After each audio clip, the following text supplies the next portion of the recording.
Hello, welcome to SoGoodReviews.com and SleazyKvideo.com, and we take a look at Fury in Red, released in 1985 by IFD, and it's the retitle of Richard Chen's 1982 Taiwan revenge thriller Girl with a Gun, which in itself is a remake of Abel Ferrara's Miss 45. And this film not only is a competent remake or retake on the Vigilante classic, but further proof that this period had a class in terms of quality that Joseph Lai of IFD wanted to preserve and spread. And those familiar with Miss 45 will notice that Fury in Red spends more time on what leads up to our main character going mute, and we do actually have a movie that plays out in flashback here. Clearly, Fury in Red is a case of censors demanding certain inclusions, showing the character Penny getting caught and that she's getting good treatment afterwards, hence not all meaningless violence being that very thing, meaningless.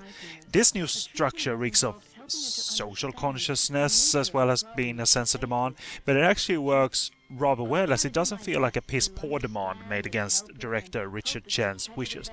Perhaps the lack of visibility in the more graphic scenes were against his true wishes, but I'll get to that. In terms of the vigilante side of the movie and what Penny goes through, it of course isn't dissimilar to Zoe Lund's journey as Feina in Miss 45.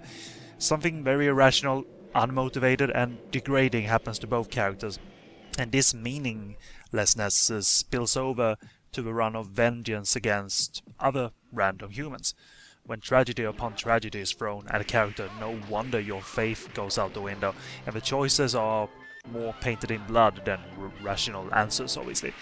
Both Abel Ferrara and Richard Chen successfully paints this bleak picture within their respective geographical settings, Abel's being the gritty streets of New York, and both has an iconic leading lady front and center, thankfully.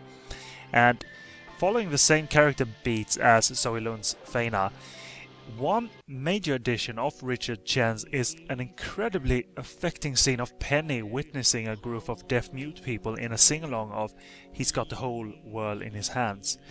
And this tracks back to the tragedy of still witnessing humanity, but the realization that she can never return to this goodness present in this very affecting moment.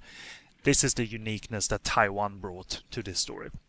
And this story is not overly gory though, but Richard Chen still maintains a powerful, gritty and eerie nature to the expected violence throughout, although clearly being forced to switch to introverted colors for any scenes involving the hacking up of body parts, showing them in Penny's freezer, for instance. It seems Chen decided to make this work for him instead.